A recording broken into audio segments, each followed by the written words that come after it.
चलो स्टार्ट करते हैं आज का लेक्चर। लेक्चर नंबर 6 है।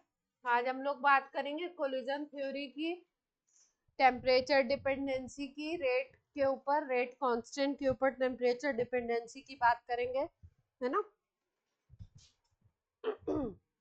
आर्हेनियस इक्वेशन की बात करेंगे।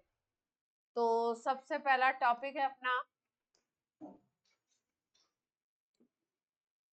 Temperature dependency. हेडिंग डाल लीजिए, टेम्परेचर डिपेंडेंसी।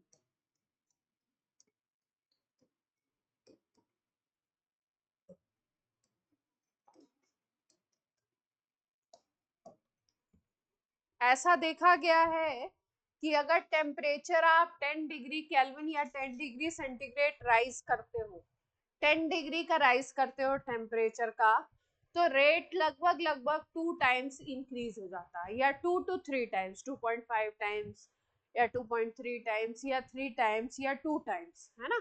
अक्सर करके ऐसा देखा गया कि रेट बढ़ेगा तो सही टेम्परेचर बढ़ाने पे ऑलमोस्ट ऑल रिएक्शन का रेट टेम्परेचर बढ़ाने पे बढ़ता है, ठीक है। और 10 डिग्री सेंटीग्रेड बढ़ाने पे अप्रोक्सीमेटली देखा गया है कि 2 टाइम्स हो जाता है या 3 टाइम्स हो जाता है। तो ये जो 2 टाइम्स या 3 टाइम्स है 10 डिग्री सेंटीग्रेड बढ़ाने पे, अगर आपको रेट पता हो 10 डिग्री सेंटीग्रेड पे और रेट पता हो आपको 20 डिग्री सेंटीग्रेड पे, तो rate at 20 degree centigrade divided by rate at 10 degree centigrade, मतलब कम वाला और उसमें +10 करके आप रेट निकाल लीजिए या रेट कांस्टेंट निकाल लीजिए। दोनों के रेशियो को हम बोलते हैं टेम्परेचर कोफिशिएंट। दोनों के रेशियो को क्या बोलते हैं?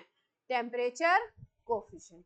जैसे एक एग्जांपल से समझ सकते हैं हम लोग कि N2O5 के डिसोसिएशन को हमने पढ़ा था। इस रिएक्शन को N2O5 का डिसोसिएशन हो रहा था, बन रहा था N2O4 और हाफ O2, ठीक है।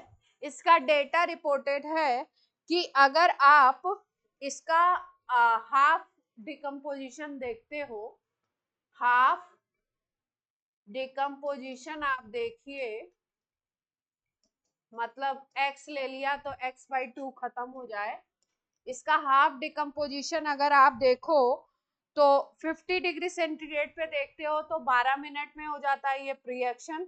अगर आप देखते हो 25 डिग्री सेंटीग्रेड पे तो 10 दिन में होता है, 25 डिग्री सेंटीग्रेड पे 5 घंटे में होता है, और अगर टेम्परेचर 0 कर देते हो तो 10 दिन में होता है। मतलब इसका हाफ डिकम्पोजिशन 5 आवर्स में हो रहा था, और कितने में बताया मैंने? 10 डेज में। 10 डेज में होता है 0 डिग्री सेंटीग्रेड पे, 5 आवर्स में होता है आपका 25 डिग्री सेंटीग्रेड पे, और 50 डिग्री सेंटीग्रेड अगर टेम्परेचर लेते हो इसी रिएक्शन का, तो हाफ खत्म होने में आपको लगते हैं 12 मिनट्स। इसका मतलब अगर आप देखो तो रेट का टेम्परेचर से कितना तगड़ा रिलेशन है ना। और रेट का जो रेशियो होता है वही रेट कांस्टेंट का भी रेशियो होता है। तो पहले वाले केस में देखिए 50 पे स्पीड इतनी ज्यादा है, रेट इतना ज्यादा है कि 12 मिनट में ही आधा खत्म हो जा रहा है और हाफ लाइफ 12 आ रही है। और दूसरे केस में इसी सेम रिएक्शन को 25 पे करा रहे हो तो कितना आ रहा है टाइम हाफ खत्म होने का? 5 आवर्स आ जाता है। और यही टेम्परेचर अगर 0 कर दे रहे हो तो टाइम कितना ज्यादा बढ़ जाता है? 10 डेज में वही रिएक्शन हो रहा। क्लियर है बात? तो टेम्परेचर की डिपेंडेंसी है, और टेम्परेचर डिपेंडेंसी कुछ इस तरीके से है कि अगर टेम्परेचर इंक्रीज करोगे 10 डिग्री सेंटीग्रेड तो लगभग लगभग 2 to 3 टाइम्स बढ़ेगा रेट। ये पॉइंट नोट हो गया तो आगे वाली बात कर लें। if we increase temperature by 10 degree centigrade or 10 degree Kelvin, 10 degree centigrade or 10 degree Kelvin, then rate will be 2 to 3 times. कुछ बुक्स 2 टाइम्स ही रिपोर्ट करती हैं. Rate will be 2 to 3 times. अगर आप निकालते हो रेट एट, मान लीजिए हमने निकाला 30 डिग्री सेंटीग्रेड पे रेट, और रेट निकाला हमने एट 20 डिग्री सेंटीग्रेड, तो ये जो रेशियो होता है इसको हम बोलते हैं टेम्परेचर कोफिशिएंट. Temperature coefficient. और ये वैल्यू कितनी आ रही है? 2 आ रही है. लगभग लगभग लगभग क्या आ रही है? 2 आ रही है. मतलब rate at 30 degree centigrade is equal to 2 into rate at 20 degree centigrade.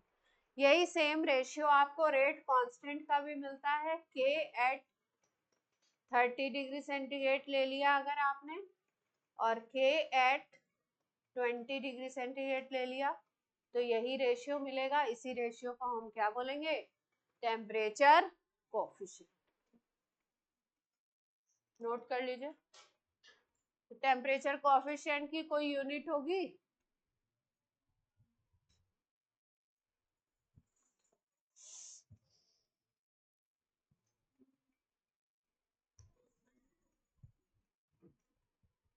पिछली स्लाइड रह गई किसकी?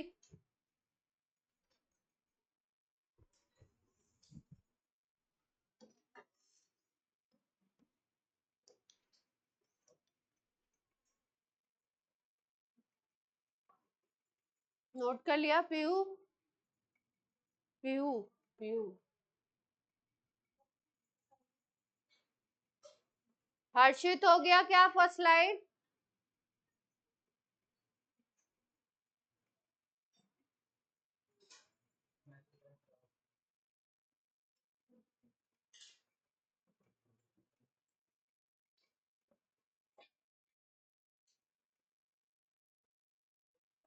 हंसने की क्या बात है? अब मैं क्या बताऊं? डिफिकल्ट नेम है मेरे हिसाब से.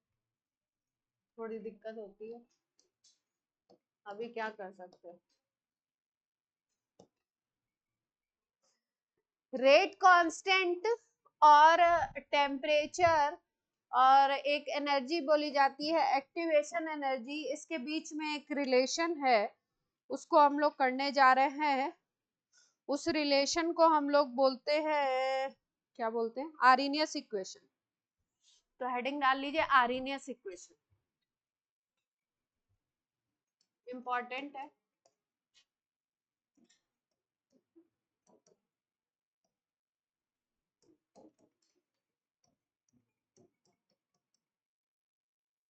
आर्हेनियस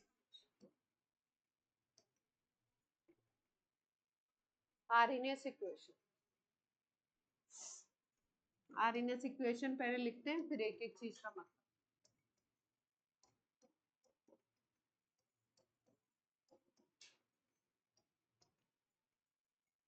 के A E raise to power minus E A by R T. ये है आपका आर्हेनियस इक्वेशन, जहां पे के है रेट कांस्टेंट, ए है आर्हेनियस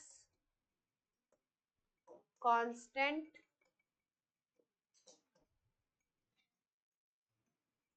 या इसको बोल सकते हैं frequency factor,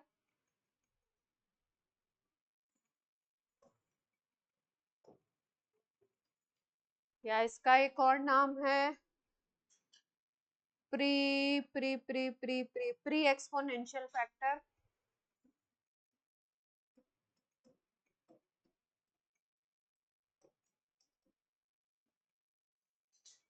pre exponential factor.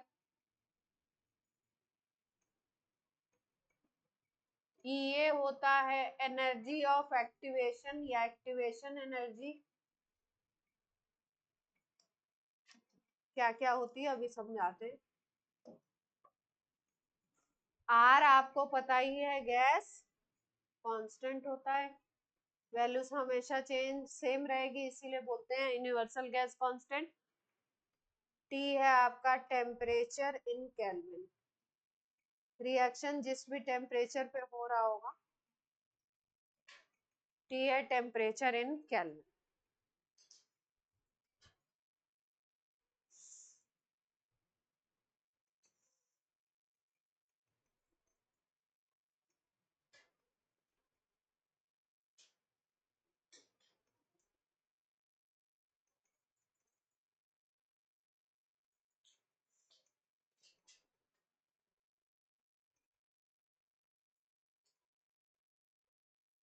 हो गया। ए और ई को दोनों को कलेक्टिवली बोलते हैं आरएनएस पैरामीटर। आरएनएस इक्वेशन में ये चीजें यूज की गई हैं, A and E, A and E, A R collectively called Arrhenius parameter.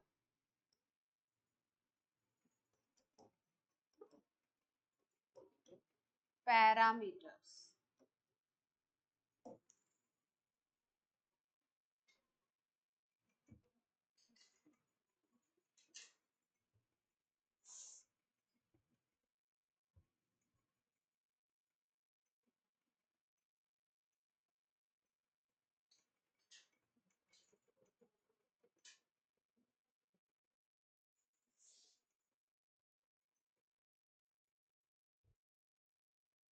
Note हो जाए तो बोल दीजिए।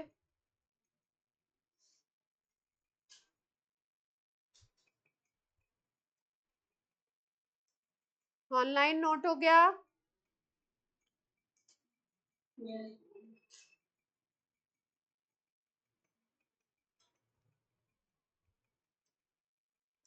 देखो,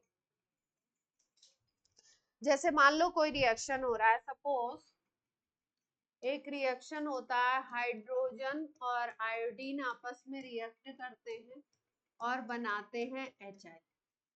हाइड्रोजन और आयोडीन आपस में रिएक्ट करते हैं और बनाते हैं HI।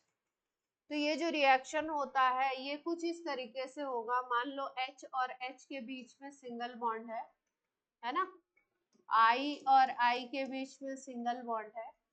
तो पहले क्या होगा इसमें कि H और H के बीच का बॉन्ड टूटना शुरू होगा, I और I के बीच का बॉन्ड टूटना शुरू होगा, H और I के बीच में नया बॉन्ड बनना धीरे धीरे शुरू होगा, ठीक है। और फाइनली क्या बन जाएगा, प्रोडक्ट बन जाएगा HI।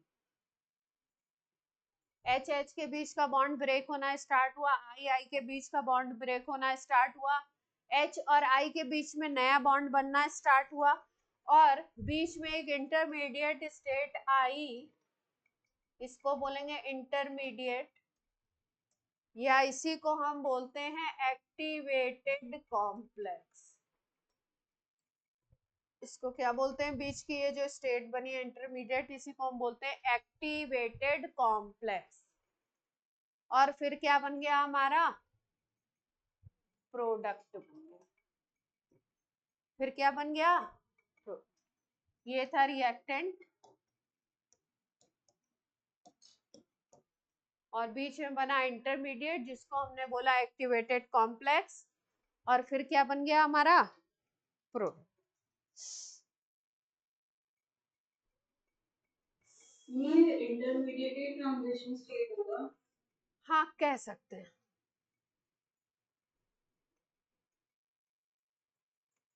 थोड़े टाइम के लिए बनता है,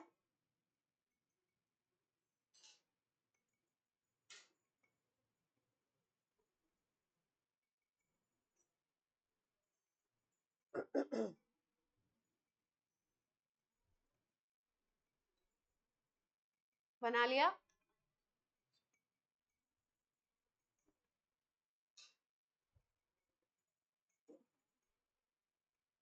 अब देखो जैसे ये प्रोसेस हुआ कैसे, अगर एनर्जी के टर्म्स में हम लोग देखें तो एक ग्राफ प्लॉट करते हैं हम लोग। मान लीजिए इधर हम लेते हैं पोटेंशियल एनर्जी और इस तरफ हम लेते हैं रिएक्शन कोऑर्डिनेट्स। रिएक्शन कोऑर्डिनेट्स का मतलब रिएक्टेंट और प्रोडक्ट की एनर्जी को हम दिखाना चाहते हैं। मान लीजिए कोई रिएक्शन हो रहा है, ए और बी मिलकर के बनाते हैं सी और डी। तो ए और बी हो गए रिएक्टेंट और सी और डी क्या हो गए, प्रोडक्ट। ठीक, मान लीजिए कि ए और बी जो थे उनका एनर्जी लेवल ये था, ए और बी का एनर्जी लेवल। अब क्या होगा, रिएक्शन होने के लिए ए और बी के मॉलिक्यूल की रिएक्शन होने के लिए कोलिजन होता है। कोलिजन के थ्रू उनकी एनर्जी क्या होगी, फिर इंक्रीज करती है और इंक्रीज एक सर्टेन लेवल तक करती है। इंक्रीज एक सर्टेन लेवल तक करती है। इस सर्टेन लेवल पे जो एनर्जी होगी उसके अकॉर्डिंग जो स्पीसीज बनेगी उसी को हम लोग बोलते हैं एक्टिवेटेड कॉम्प्लेक्स।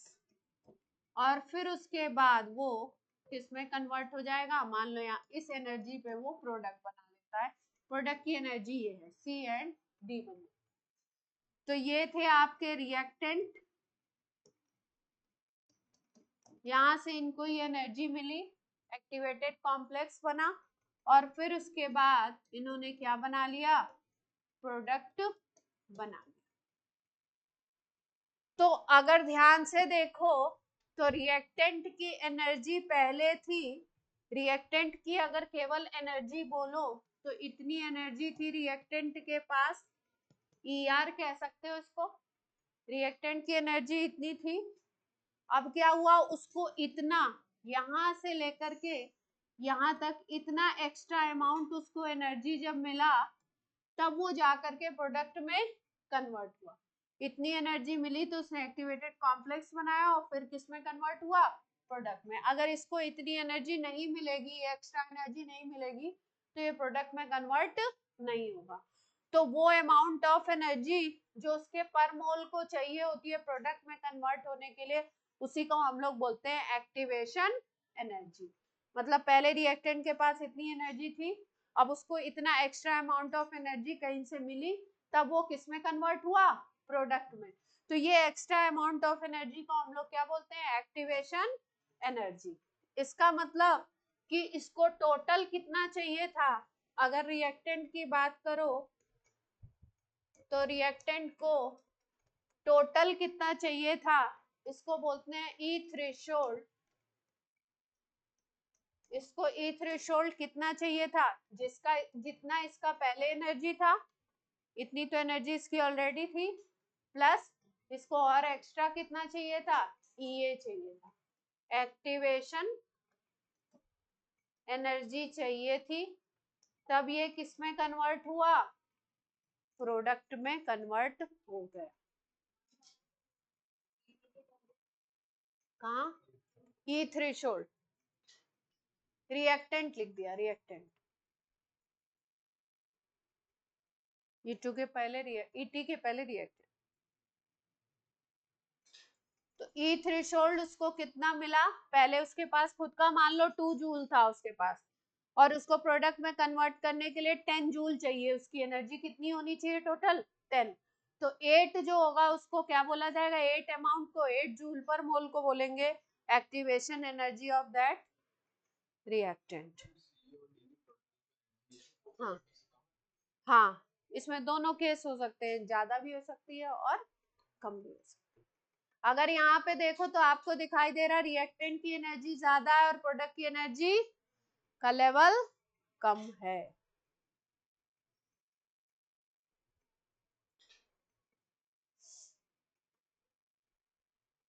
ये जो एनर्जी, हाँ बोलिए।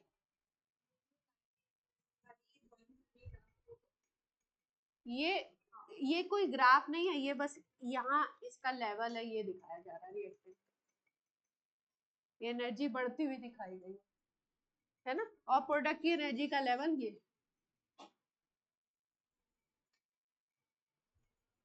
इन दोनों की जो एनर्जी का डिफरेंस है, रिएक्टेंट का लेवल ये है, प्रोडक्ट का लेवल ये है, इन दोनों की एनर्जी का जो डिफरेंस है ये इतना, इसको हम लोग इतने को बोलते हैं डेल्टा एच।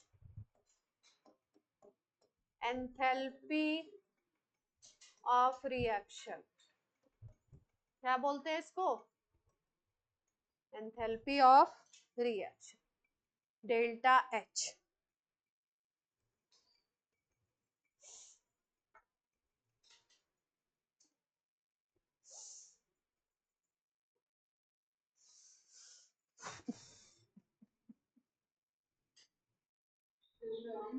हम्म, हम उससे ये बोल सकते हैं कि जो एक्सोथर्मिक रिएक्शन होते हैं इस हिसाब से भी टेम्परेचर बढ़ सकता है। हम्म, अभी बताते हैं उसकी कंडीशन पूरी आर्हीनियस से रिलेट करेंगे हम लोग। ठीक।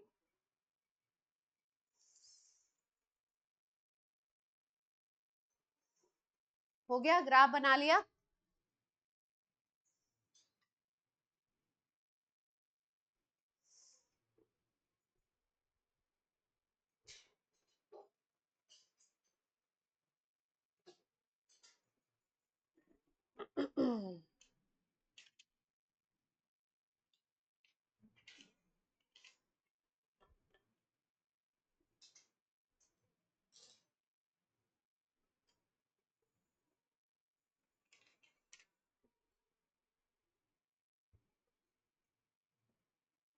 अब देख लो, अगर इस रिएक्शन को अपोजिट डायरेक्शन से सोचो, अपोजिट डायरेक्शन से मतलब ये है कि मान लो ये रिएक्शन हम कह रहे हैं कि H2 प्लस I2 मिलके HI बना रहे हैं, ये भी तो कह सकते हैं HI ब्रेक होकर के H2 प्लस I2 बना रहा है, क्योंकि रिवर्सिबल साइन है, दोनों डायरेक्शन में हो सकता है।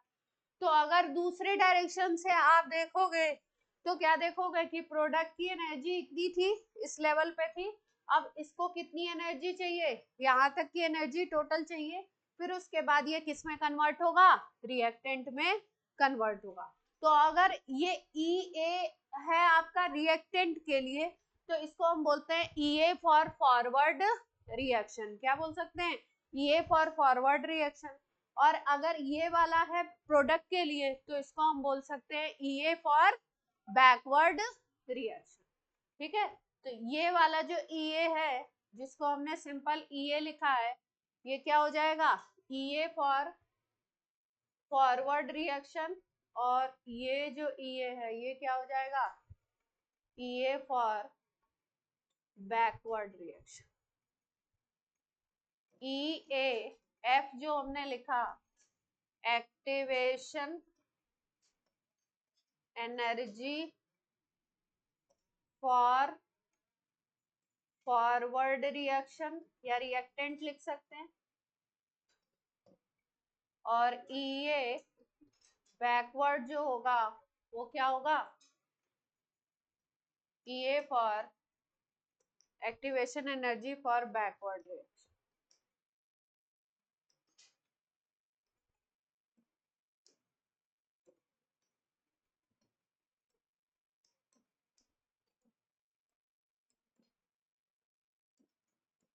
बात समझ में आ रही है इतनी?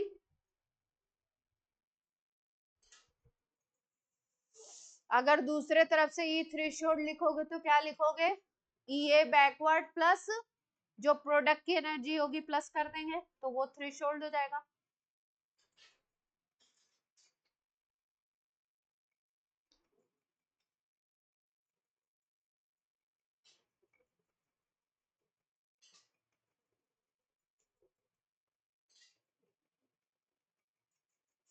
इसका मतलब पोटेंशियल एनर्जी क्या होती है आपकी, इंक्रीज करती है, पोटेंशियल एनर्जी इंक्रीज करेगी। एक्टिवेशन एनर्जी की छोटी सी डेफिनेशन भी लिख लो।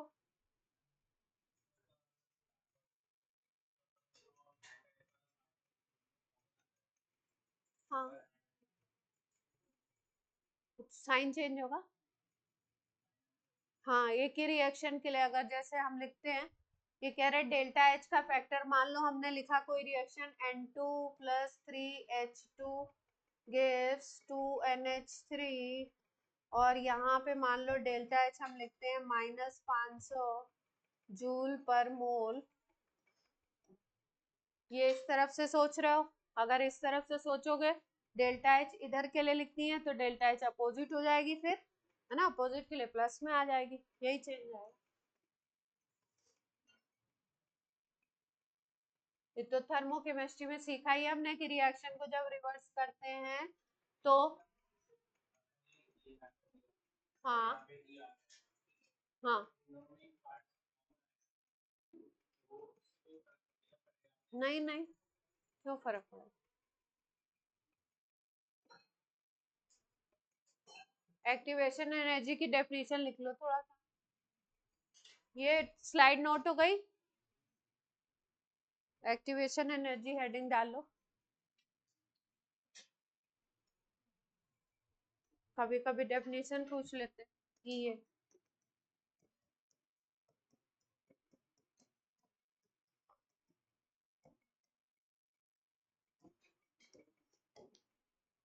it is denoted in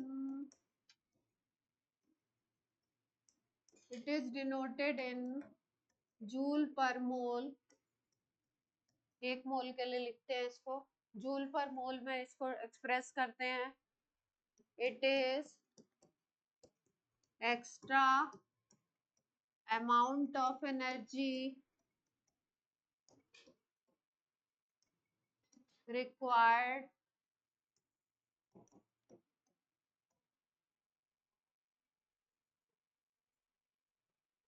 for conversion of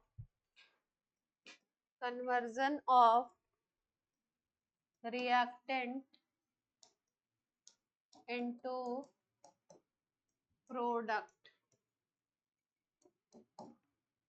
reactant को प्रोडक्ट में कन्वर्ट करने के लिए जितनी एक्स्ट्रा अमाउंट ऑफ एनर्जी चाहिए उसी को क्या बोलोगे, एनर्जी ऑफ एक्टिवेशन।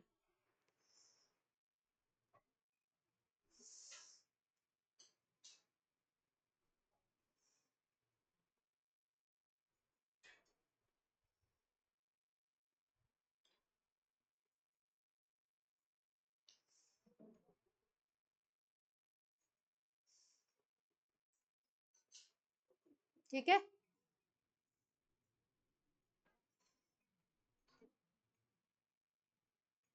हमारे इस इक्वेशन पे आ जाते हैं फिर से। आरइनएस इक्वेशन की बात कर रहे थे हम लोग, k is equal to A E raise to power minus E A by R T, है ना, यही थी। अगर लॉग ले लो इसका ln k कर दो उसको, तो क्या आ जाएगा, ln a minus E A by R T. तो एक फॉर्मेट ये भी हो गया। अगर वो वाले लॉग में ले लो, log 10 में, तो क्या बन जाएगा आपका, log k is equal to log a minus, क्या बनेगा यहाँ पे,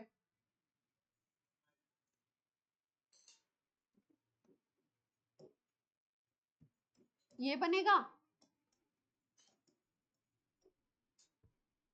सही लिखा है या 2.303,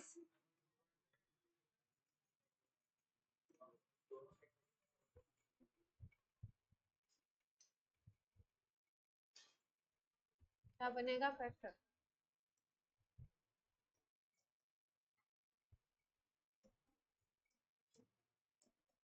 सही लिखा है हमने। ये भी यार इन इस इक्वेशन का एक फॉर्मेट है, log k is equal to log a minus E A by 2.303 R T.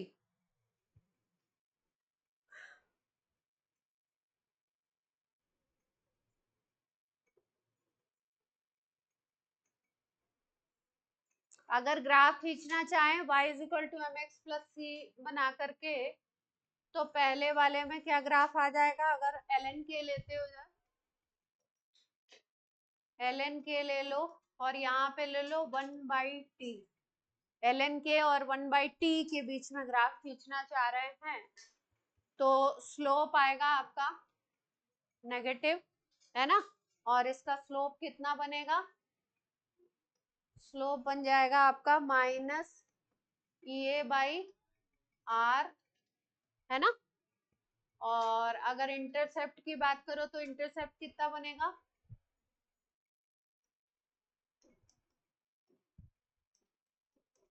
ln बन जाएगा। और अगर बेस 10 वाला यही खींच लो, log K/1/T, तब भी ग्राफ तो ऐसा ही रहेगा। अब की बार स्लोप क्या बनेगा, अब की बार स्लोप बन जाएगा माइनस EA/2.303, ये वाला फैक्टर आ गया, है ना, जब बेस 10 लॉग ले लिए। और ये क्या बन जाएगा, इंटरसेप्ट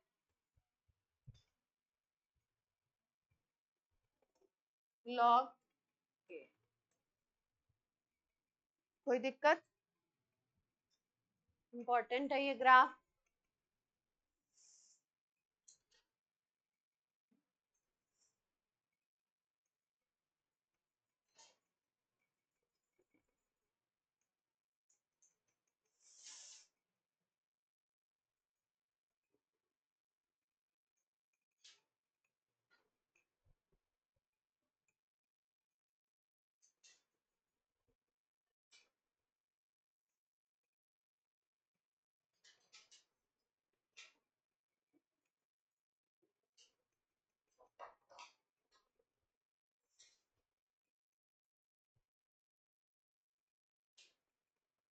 आरइनएस इक्वेशन तो है क्या, K is equal to AE,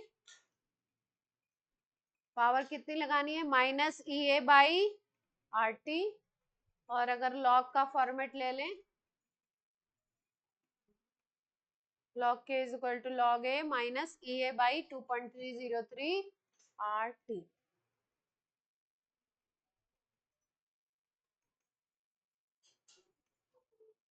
ठीक है।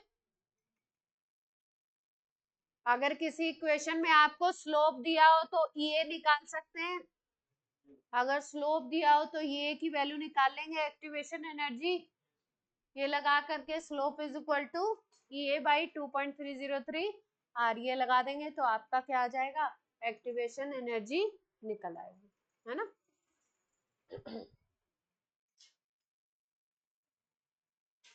अब ये वाला फॉर्मूला अगर दो कंडीशन में ले लें, दो कंडीशन का मतलब टेम्परेचर T1 है तब रेट कांस्टेंट K1 ले लेते हैं, और टेम्परेचर T2 करते हैं, बढ़ाते हैं टेम्परेचर T2 करते हैं तब रेट कांस्टेंट K2 ले लेते हैं, तो उनमें क्या रिलेशन आएगा वो निकाल लेते हैं। अगर आप दो कंडीशन ले लेते हो, जैसे कि पहली कंडीशन आपने ले ली, T1 टेम्परेचर ले लिया, उस पे रेट कांस्टेंट है आपका K1, और T2 टेम्परेचर है, उस पे रेट कांस्टेंट है आपका K2, है ना। तो क्या बन जाएगी इक्वेशन, अगर log K2 लिखना चाहते हो, log A सेम रहेगा, A कांस्टेंट है, एक ही रिएक्शन की बात हो रही है, बस टेम्परेचर चेंज कर रहे हैं तो रेट कांस्टेंट भी चेंज होगा। तो log A, और यहाँ पे क्या आया था, EA/2.303 RT1 आ जाएगा एक इक्वेशन के लिए, और दूसरी इक्वेशन के लिए RT2 आएगा। अगर K2 लिया, यहाँ K1 ले रहे हैं तो log A minus EA/2.303 RT1 आ जाएगा। सेम इक्वेशन की बात हो रही है। अगर सेम रिएक्शन की बात हो रही है, अगर मान लो 1 में से आप 2 को माइनस कर देते हो तो क्या आएगा अपना, log K2 minus log K1 is equal to क्या आ जाएगा, log A में से log A को माइनस करोगे तो कट जाएगी वैल्यू, तो ये बचेंगे अपने माइनस EA/2.303 RT2, और यहाँ पे क्या बचेगा, प्लस हो जाएगा।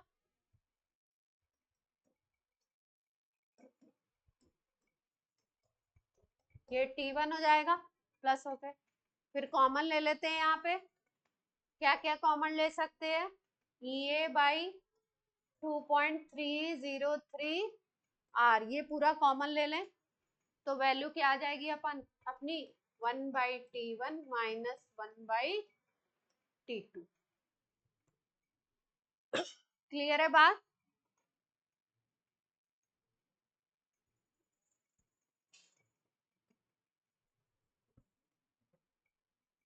अब फॉर्मूला हम लोग लिखते हैं log K2 minus log K1 है, log M minus log N है, तो log M बाई N लिख सकते हैं इसको, तो ऐसे लिख सकते हैं log K2 by K1 is equal to EA by 2.303 R।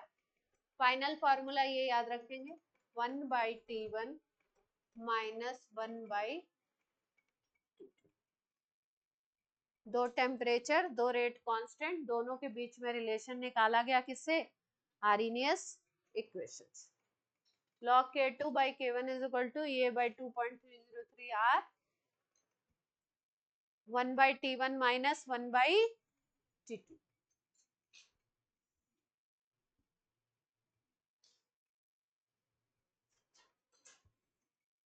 इसको ऐसे भी लिख सकते हो, ऐसे भी लिखा हुआ मिल जाता है कहीं कहीं, एक भी याद है तो अपना काम बन जाएगा, क्वेश्चन निकल जाएगा।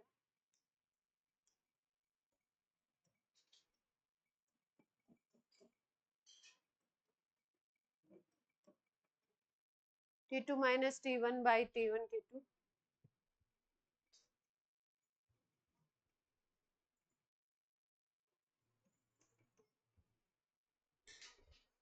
सेम सी बात है।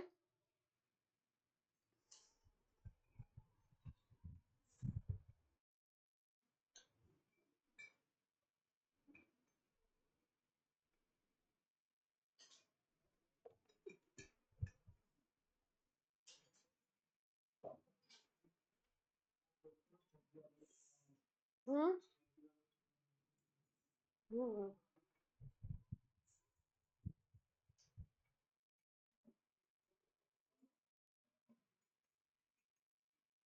6:30 पे याद दिला देना,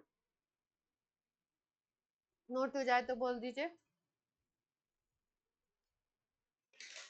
उनको बोला कोई बात करनी है आप लोगों से, तो बोला है 6:30 पे याद दिला दीजिएगा मुझे, सबसे बात करनी है। हम्म क्लास तो होगी ना, क्यों नहीं होगी। आर्हेनियस के कुछ क्वेश्चन कर लीजिए, फिर उसके बाद कोलिजन थ्योरी बता दे। नोट हो गया सबका?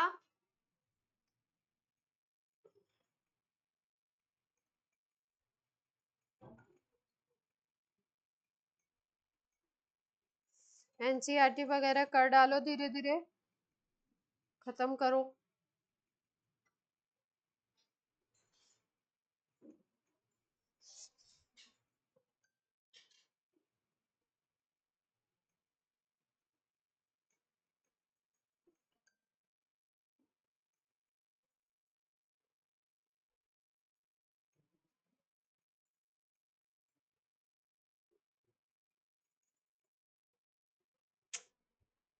सवाल ढूंढिए तो नहीं मिलेगा, ऐसे मिल जाएगा।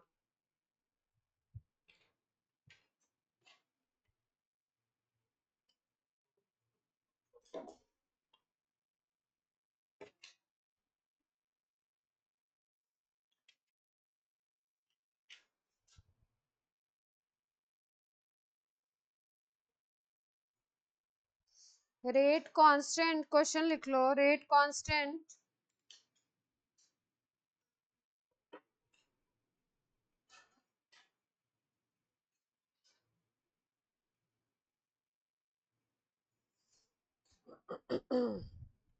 rate constant at 500 Kelvin and 700 Kelvin. Rate constant at 500 Kelvin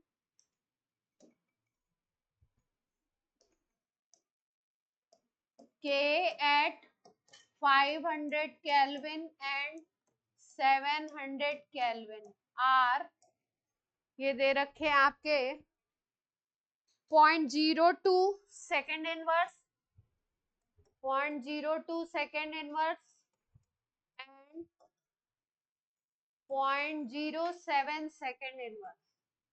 ये रेट कांस्टेंट दिए हैं किसी रिएक्शन के लिए। आपको निकालना है EA की वैल्यू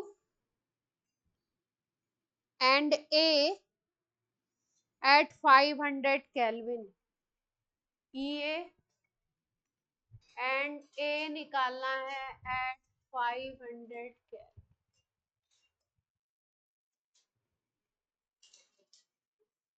R की वैल्यू दे रखी है क्वेश्चन में, R की वैल्यू नहीं दे रखी है, आपको अपनी मर्जी से लगानी। चलिए कोशिश कीजिए।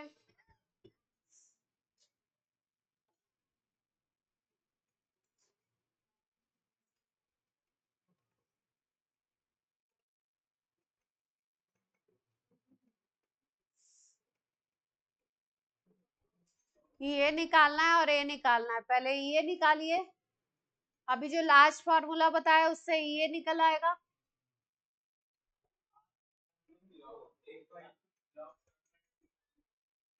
लॉग 7 माइनस log 2 होगा, और क्या होगा?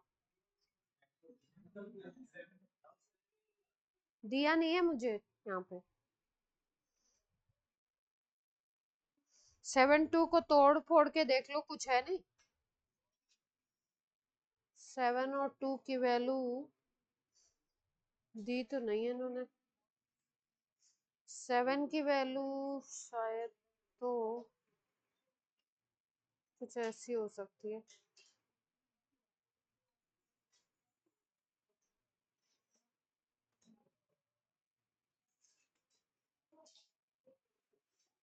करो, कहाँ ध्यान है तुम्हारा? ध्यान करिए, ध्यान कहाँ है?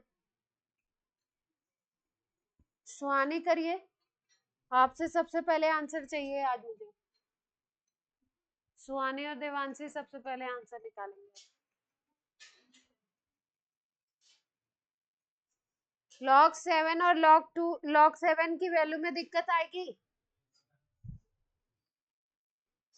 तो 7 की वैल्यू ले लो।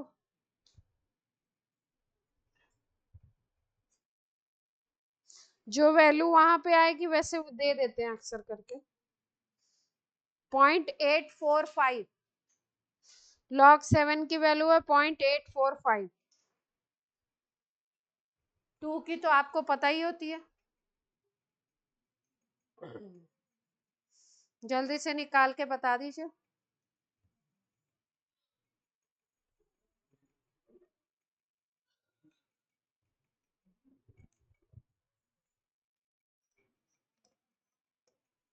यही फॉर्मूला लगाना है आपको, log K2 by K1।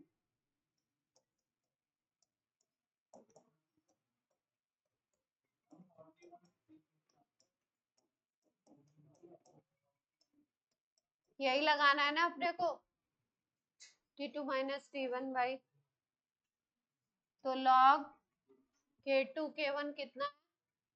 ज्यादा टेम्परेचर पे है 0.07, 0.02,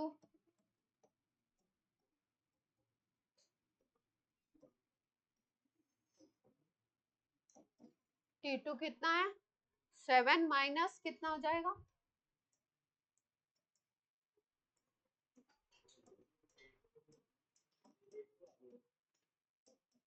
तो कितना आ रहा है?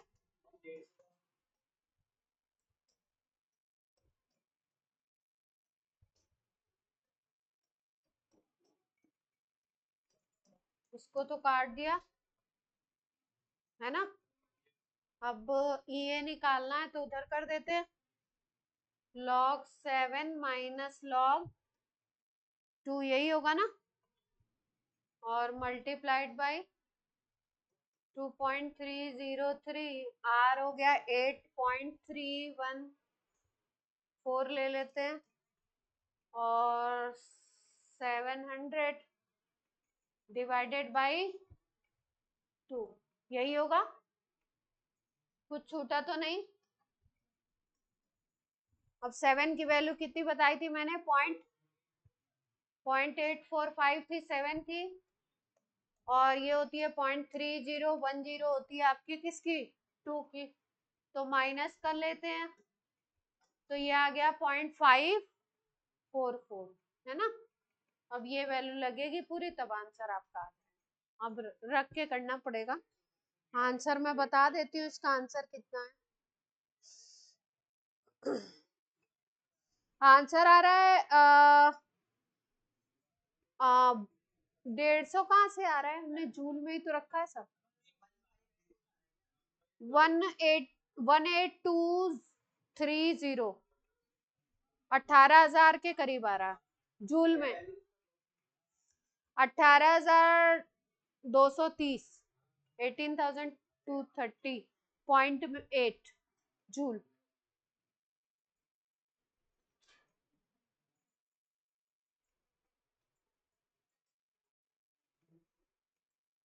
भाई ये वैल्यू 0.5 आ रही है ना। और ये हो गया आपका, 2 से डिवाइड करोगे तो ये 350 आ जाएगा, है ना। और 350 ये आ गया इधर पॉइंट, ये 2 से डिवाइड करोगे तो मान लो ये आ गया करीब, क्या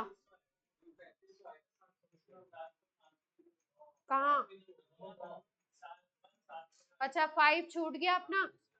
अच्छा तो 5 यहाँ आ गया, चलो ये 4 के करीब आ जाएगा, है ना। अगर इससे काटते हैं ये 4 के करीब आ जाएगा, और ये तुम्हारा 0.5 के करीब आ रहा है, और ये तुम्हारा 2.3 है, ये 4 है, और ये कितना है आपका? 3500।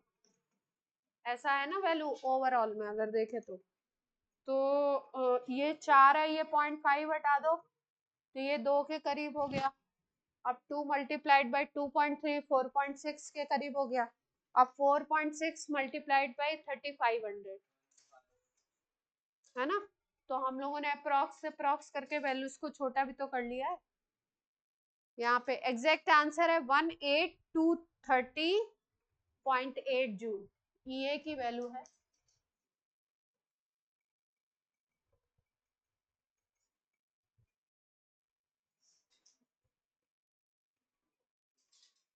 वन एट 230.8 जूल पर ई की वैल्यू आ गई। फिर आपसे पूछ रहे हैं प्री एक्सपोनेंशियल फैक्टर निकाल दीजिए 500 डिग्री केल्विन पे। तो पहला वाला जो था ना 500 पे हमने जो लिया है उसमें लगा दीजिए, एक इक्वेशन लेकर के उसमें ई की वैल्यू रख दी डाल दीजिए, और आपका ए की वैल्यू निकल आएगी, है ना। Log k is equal to log A minus E A by E करके निकाल लेंगे ऑनलाइन। ए की वैल्यू में एंटी लॉग वगैरह लेना पड़ेगा, तो वो एक कॉम्प्लिकेसी आएगी आपके लिए, उसकी वैल्यू देनी चाहिए, नहीं दी हुई है यहाँ। तो यहाँ तो बुक का क्वेश्चन मैंने दिया है, तो यहाँ पे नहीं दिया, 1.5 के करीब आएगा ए का वैल्यू। जेई में दे देते हैं, एंटी लॉग वगैरह की वैल्यू दे देते हैं, जो आपको लगाना होगा वो वैल्यू आपको मिल जाएगी। हाँ ए की वैल्यू, ए 1.585 आ रहा है, 1.6 उसको किया है फिर।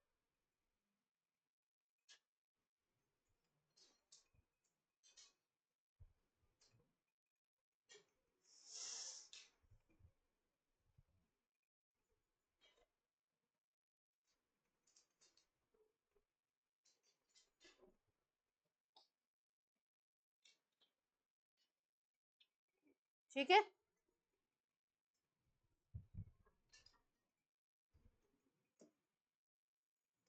चलो।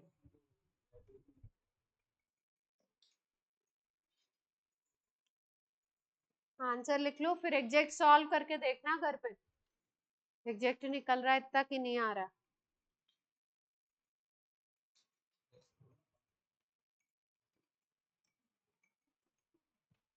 अगला क्वेश्चन कौन बताएगा? सुहानी, अब आप बता दोगे ना? नहीं बताओगे? ग्राफ दिया हुआ है ln के और 1/k t में, केल्विन इनवर्स में ग्राफ है।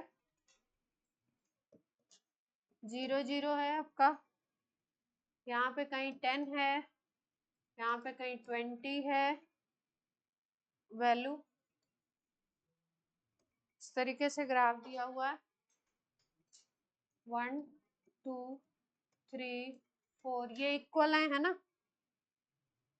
ये इंटरवल इक्वल होंगे, मैंने इक्वल नहीं बनाया। 1 2 3 4 5 बना लीजिए, वहीं रहने देना, वहीं वहीं वहीं। क्वेश्चन लिखो, फॉर अ रिएक्शन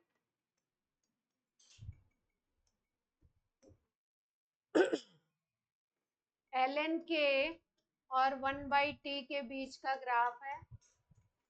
ठीक है भाई, देखने से ही पता चल रहा है। एक्टिवेशन एनर्जी निकालनी है आपको, ये निकालना है कैलोरी पर मोल में। जब भी कैलोरी पर मोल में निकालना हो तो आर की वैल्यू किस में लेनी है? कैलोरी वाली लेनी है। और क्वेश्चन में आर की वैल्यू दे भी रखी है 2 कैलोरी पर केल्विन इंटू ये निकालना है आपको। ठीक है, कोशिश कीजिए। हाँ, ये स्ट्रेट लाइन, कोशिश करें स्लोप लोप निकाल के कुछ करना होगा। स्लोप निकालने आता है सबको?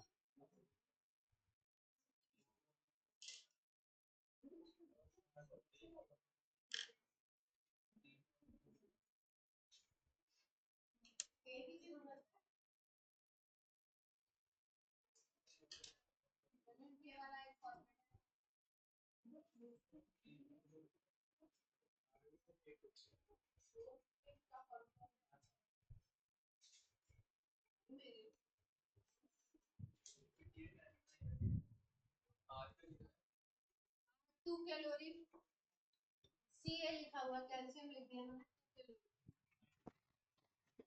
कितनी आ रही है?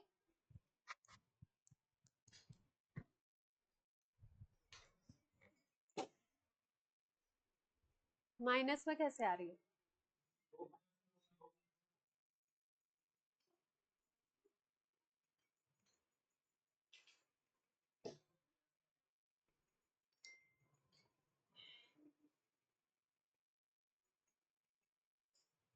निकालिए निकालिए, बच्चा पार्टी आ गया। कोशिश कीजिए। ln के वाले में स्लोप क्या बताया था? माइनस ये बाई आर। तो बस इस ग्राफ से आपको स्लोप निकालना है। स्लोप निकालने नहीं आता आपको तो निकालो, स्लोप निकाल के माइनस ये बाई आर के इक्वल रख दो। ये की वैल्यू निकालनी है, आर की वैल्यू पता है।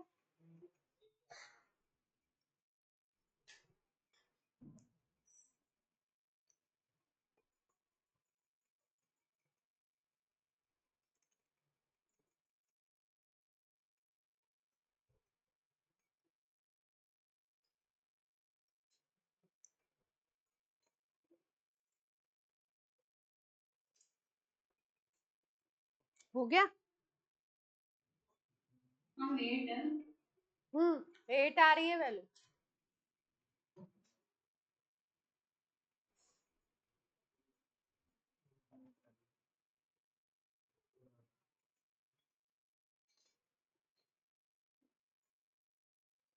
डन। सुहानी आया?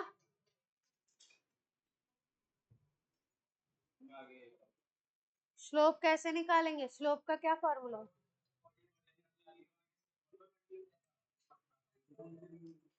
0 20 क्या होता है? स्लोप इज इक्वल टू क्या लिखेंगे बोलिए, y2 minus y1 x2 minus x1। y2 क्या है 20 है कि 0 है, सही बोल रहे हैं आप। और x2 क्या है,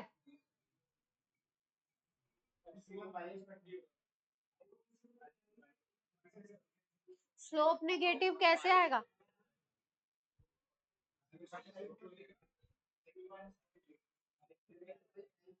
आपस में डिसाइड कर लो।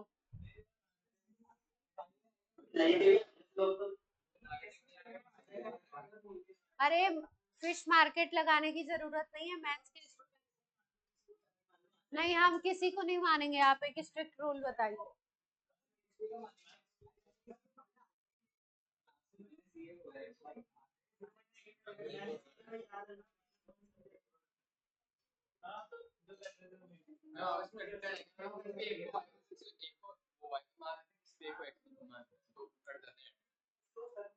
अच्छा उससे फर्क नहीं पड़ेगा। 20 माइनस 0 कर दिया तो यहाँ 5 माइनस 0 कर लें, 0 माइनस 5 होगा पक्का।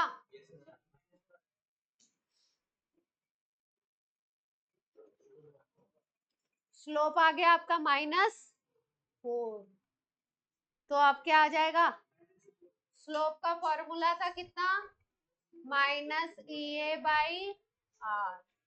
अब आपस में नहीं बोले, बस मैंने जो मैथ्स पूछनी थी वो पूछ लिया आपसे। तो ये की वैल्यू क्या आ जाएगी, 8 आ जाएगी जूल पर। क्लियर है,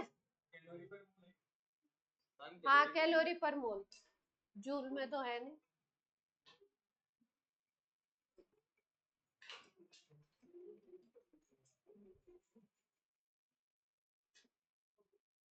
ठीक है,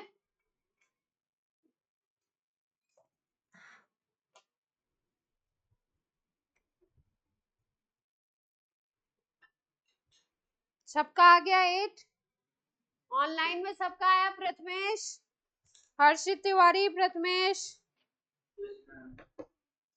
आ गया दोनों लोग का आंसर।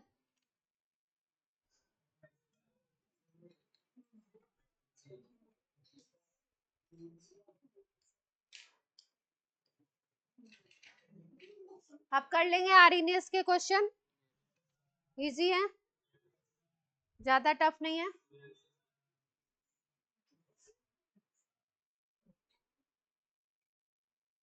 तौशीत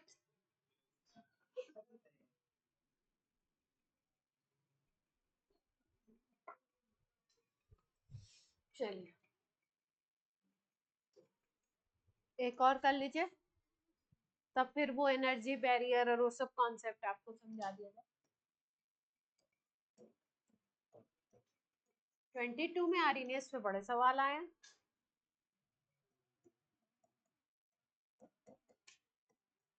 के की इक्वेशन दे रखी है इस तरीके से,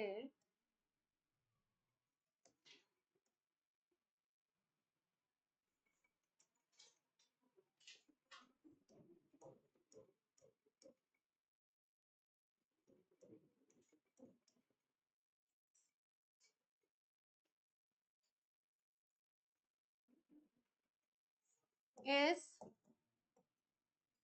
followed for decomposition of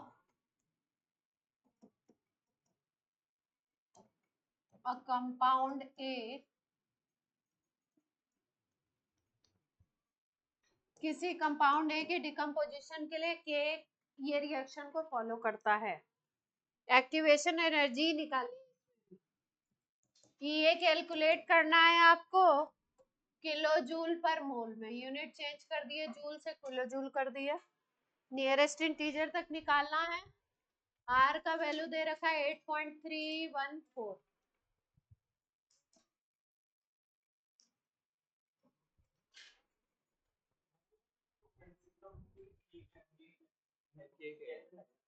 26,000 के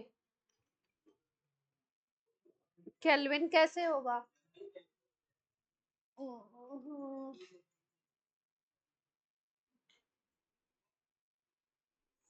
के क्या लिख दिया इन्होंने? बोल्ट्जमैन कांस्टेंट तो नहीं लिख दिए? बोल्ट्जमैन कांस्टेंट और उसमें क्या रिलेशन होता? फिजिक्स में पढ़ा होगा ना बोल्ट्जमैन और इसमें क्या रिलेशन होता? Gas constant R by Avogadro number शायद होता है बोल्ट्जमैन कांस्टेंट, शायद। बाबा जी से चेक करो, बोल्ट्जमैन कांस्टेंट ही शायद दे रखा है।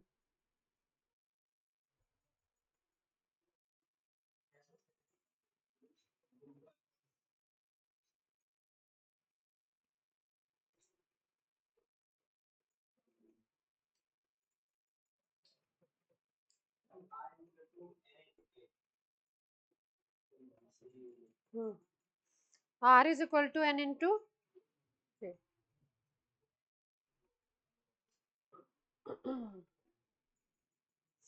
लेकिन यहाँ पे ये कुछ दे नहीं रहा है, ऐसा कुछ नहीं दे रहा। बोल्ट्जमैन के बारे में कुछ नहीं कह रहे है, तो कि ऐसे ही है, इसका कुछ दे नहीं रखा। इंटीजर है, इंटीजर ऑप्शन। के को छोड़ दीजिए, के बारे में कुछ दे नहीं रखी।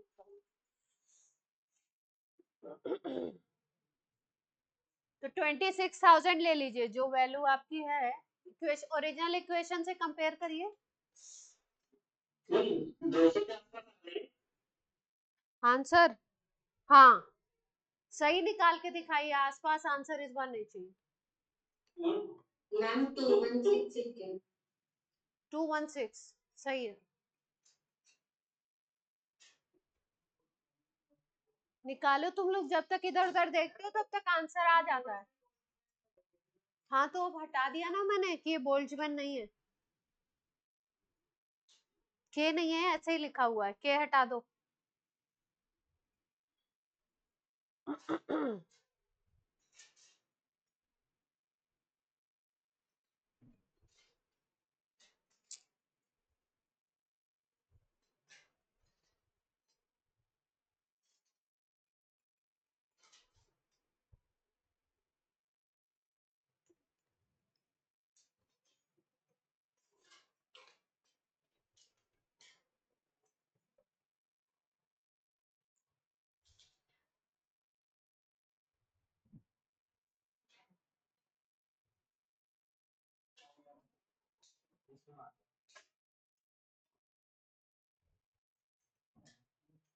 भाई अपनी इक्वेशन क्या थी, कैसे निकालेंगे?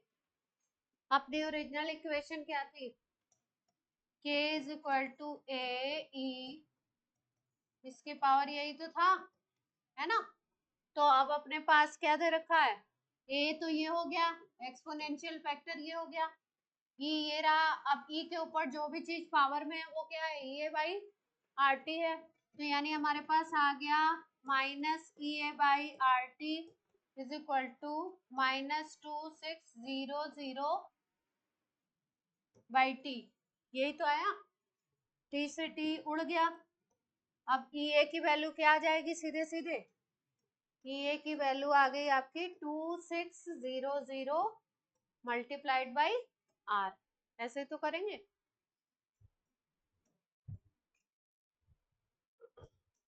8.314 करेंगे तो इससे जूल में आएगा, है ना? जूल पर मोल में आएगी ये वैल्यू, और आपको किलो जूल में निकालना है तो क्या करें?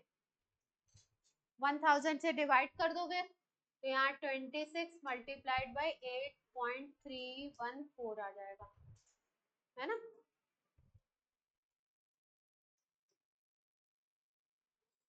तो 25 8 जा 200 होता है, तो लगभग ये कितना 200 किलो जूल पर। क्लियर है बात? पूरा आंसर एग्जैक्ट निकालना पड़ेगा ना इंटीजर टाइप में, आंसर एग्जैक्ट नहीं देंगे तो गड़बड़ हो जाएगी। क्लियर है? हाँ 216 आ रहा है ना 216।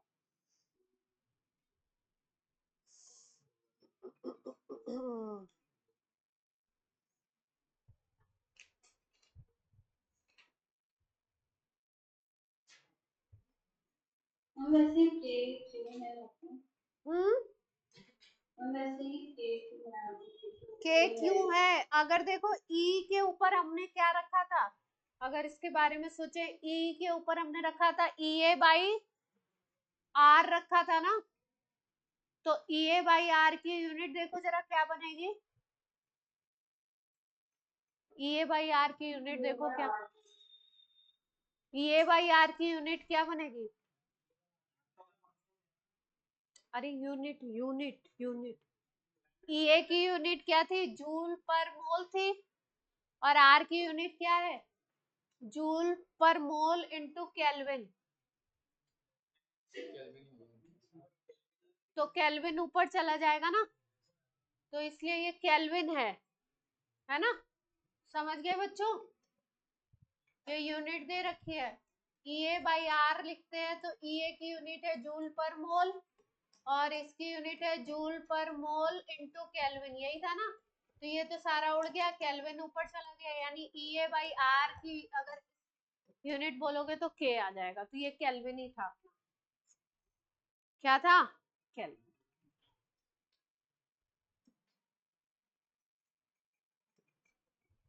कोई समस्या थोड़ी है, कोई दिक्कत?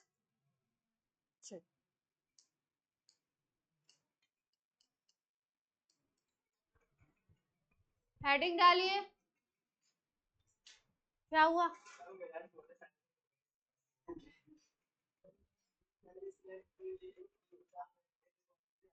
अच्छा, कोलिजन थ्योरी थोड़ा सा समझ लीजिए, उसके बाद फिर बात है ना, अभी टाइम है अपने पास, क्लास तो लेट शुरू हुई ना।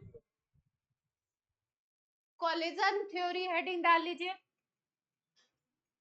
वो 5 मिनट की बात है, कोई इतना टाइम नहीं लगने वाला। कोलिजन थ्योरी,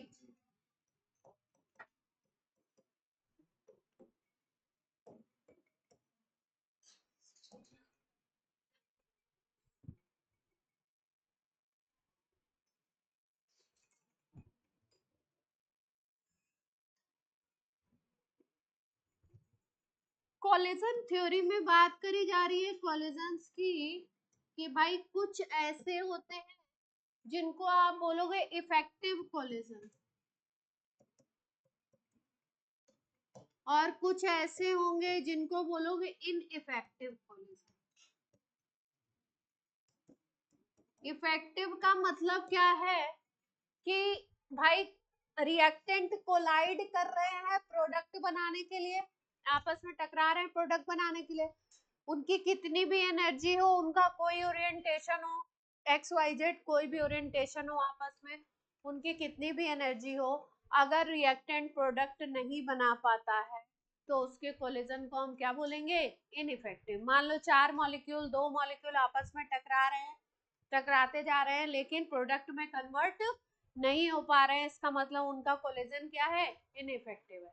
लेकिन अगर 2 मॉलिक्यूल आपस में टकराते हैं, कोलिजन करते हैं, और वो फिर प्रोडक्ट में कन्वर्ट हो जाते हैं, मतलब उनकी एनर्जी और ओरिएंटेशन प्रॉपर है, जिसकी वजह से वो प्रोडक्ट में कन्वर्ट हो जाते हैं, तो उसको हम लोग बोलेंगे इफेक्टिव कोलिजन, है ना? तो पहले लिख लो इफेक्टिव इनइफेक्टिव क्या है। If by collision reactant not converted into product, collision हो तो रहा है लेकिन प्रोडक्ट में कन्वर्ट नहीं हो पा रहा है, तो कोलिजन कैसा हो जाएगा? इनइफेक्टिव। और इफेक्टिव कब बोलेंगे? by collision reactant converted into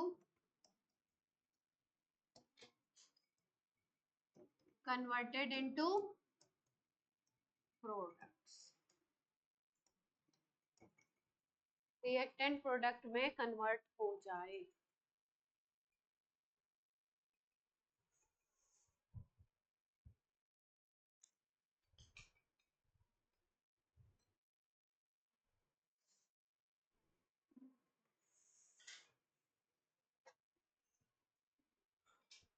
इस कोलिजन थ्योरी के थ्रू, कोलिजन थ्योरी में क्या दो पॉइंट हैं जिसकी वजह से कोलिजन जो है इफेक्टिव बनेगा या नहीं बनेगा, उसके बारे में हम बात करने जा रहे हैं। तो कौन से ऐसे दो फैक्टर हैं जो कोलिजन को इफेक्टिव बना सकते हैं, उनकी बात करते हैं हम लोग।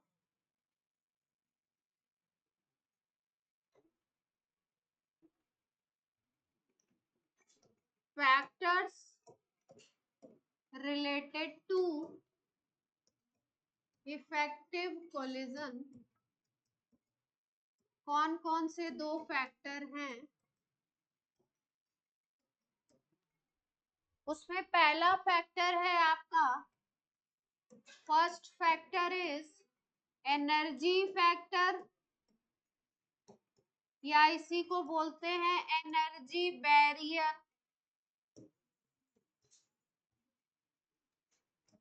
Energy barrier. और दूसरा फैक्टर है ओरिएंटेशन फैक्टर, या ओरिएंटेशन बैरियर कह दीजिए।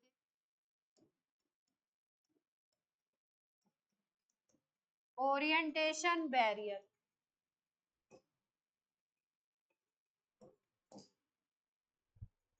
एनर्जी फैक्टर या एनर्जी बैरियर, ओरिएंटेशन फैक्टर या ओरिएंटेशन बैरियर।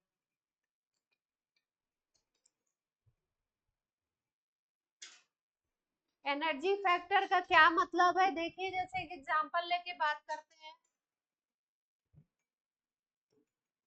एनर्जी फैक्टर को एक एग्जांपल के साथ बात करते हैं।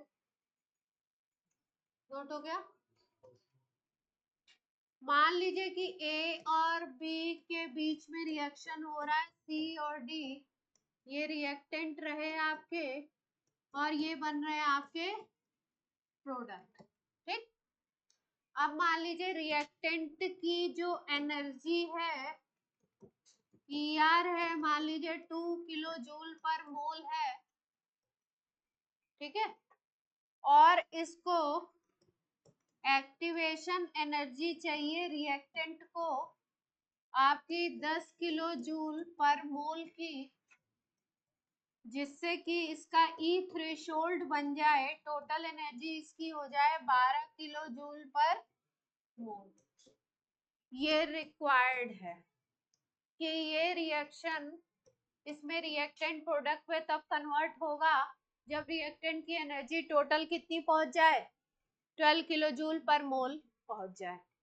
ठीक है, अब मान लीजिए कि रिएक्टेंट मॉलिक्यूल कोलाइड करते हैं और एनर्जी जो है, energy is less than 12 kilo joule per mole. Energy 12 kilo joule per मोल तक नहीं पहुंच पाती है। तो अगर उस एनर्जी लेवल तक नहीं पहुंच पा रहे हैं तो वो कितना भी कोलाइड करें, कितना भी कोलिजन करें, उनका कोलिजन इफेक्टिव नहीं होगा। क्यों? क्योंकि वो प्रोडक्ट में कन्वर्ट नहीं हो पाएंगे। अगर इससे कम वैल्यू है तो product will not form, product नहीं बनेगा, क्योंकि उस रिएक्शन के लिए एक फिक्स वैल्यू है कि 12 किलो जूल पर मोल चाहिए। अगर उससे कम एनर्जी है उसकी तो प्रोडक्ट में कन्वर्ट नहीं हो पाएंगे। मतलब एनर्जी एक बड़ा फैक्टर है जो रिएक्शन को होने के लिए जरूरी है ना, ये बैरियर की तरह काम कर सकता है। अब 12 किलो जूल पर मोल का जो बैरियर है इस रिएक्शन के लिए वो सेट है कि 12 किलो जूल पर मोल अगर नहीं हो रही एनर्जी तो प्रोडक्ट नहीं बनेगा। तो अगर इससे कम है तो ये नहीं बन पाएगा। और प्रोडक्ट कब बनेगा? Product will form at 12 kilo joule per mole और मोर देन,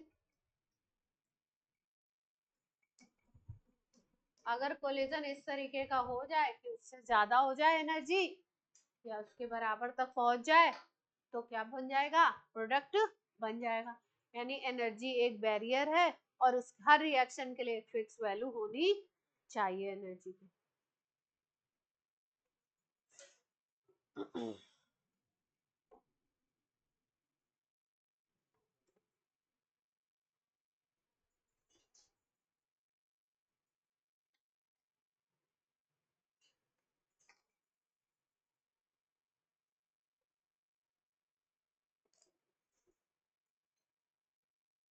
नोट हो गया तो बोल दीजिए।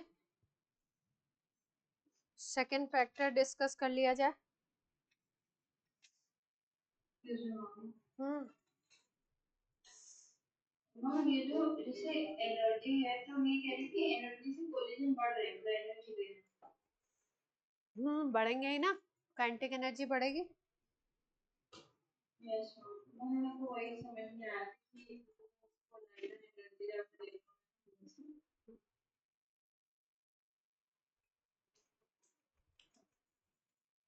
अब सेकंड वाला फैक्टर कौन सा है आपका? Orientation factor, orientation barrier. इसमें क्या है भाई, देखो जैसे मान लो ये एक कोई ए मॉलिक्यूल है, ये इस डायरेक्शन से आ रहा है, ये बी मॉलिक्यूल है, इस डायरेक्शन से आ रहा है, दोनों कोलाइड किए और इन्होंने कोलाइड करने के बाद क्या बना दिया, प्रोडक्ट बना दिया। ठीक है, यानी कि इनके टकराने का जो एंगल वगैरह था वो क्या था, सही था, है ना। और यानी इसमें क्या हो गया, इसमें ये बात है कि एनर्जी फैक्टर भी ओके है और ओरिएंटेशन भी क्या है, प्रॉपर है। एनर्जी फैक्टर भी ओके है भाई, एनर्जी ज्यादा हुई होगी तभी प्रोडक्ट में कन्वर्ट हुआ है, और आपका ओरिएंटेशन भी क्या है, प्रॉपर है। अगर ओरिएंटेशन प्रॉपर नहीं होगा तो क्या होगा, नहीं बनेंगे प्रोडक्ट। ठीक है, अब मान लो कि ए को आप भेज रहे हो इस डायरेक्शन में और ये बी पड़ा हुआ है और बी जा रहा है इस डायरेक्शन में, ए का डायरेक्शन इधर है और बी का डायरेक्शन इधर है, तो क्या कोलिजन होने की प्रोबेबिलिटी दिख रही है? ये प्रॉपर ओरिएंटेशन नहीं है, इसको क्या बोलेंगे हम लोग, इम्प्रॉपर ओरिएंटेशन। तो चाहे इनके पास एनर्जी वगैरह हो, है ना, लेकिन यहाँ तो कोलिजन ही नहीं हो पा रहा है डायरेक्शन की वजह से, ओरिएंटेशन इनका क्या हो गया, इम्प्रॉपर हो गया।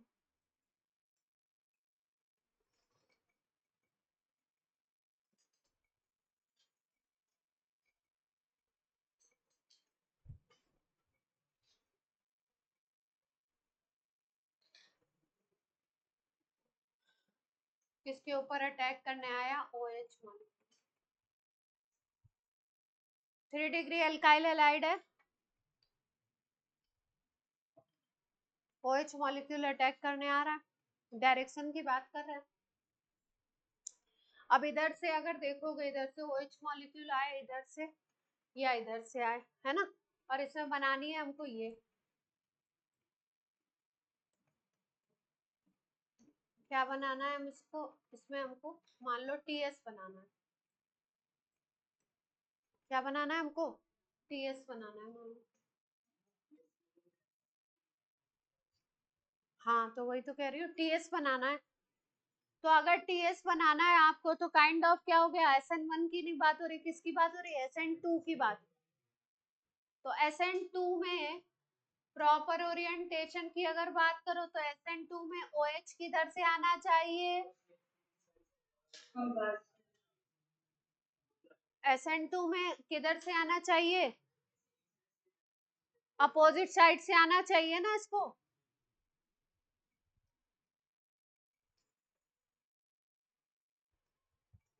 अपोजिट साइड से अगर आएगा तो क्या बनेगा फिर, प्रॉपर ओरिएंटेशन बनेगा।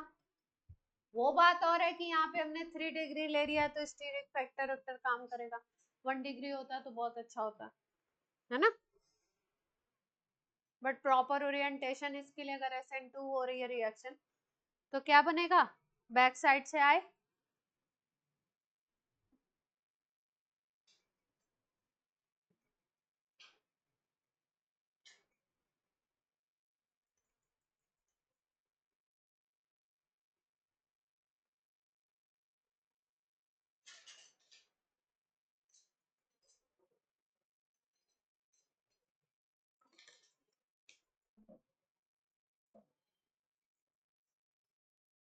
ठीक है,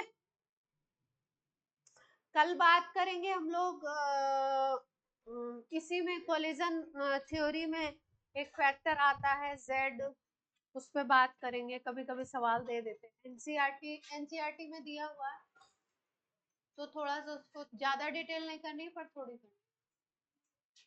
अब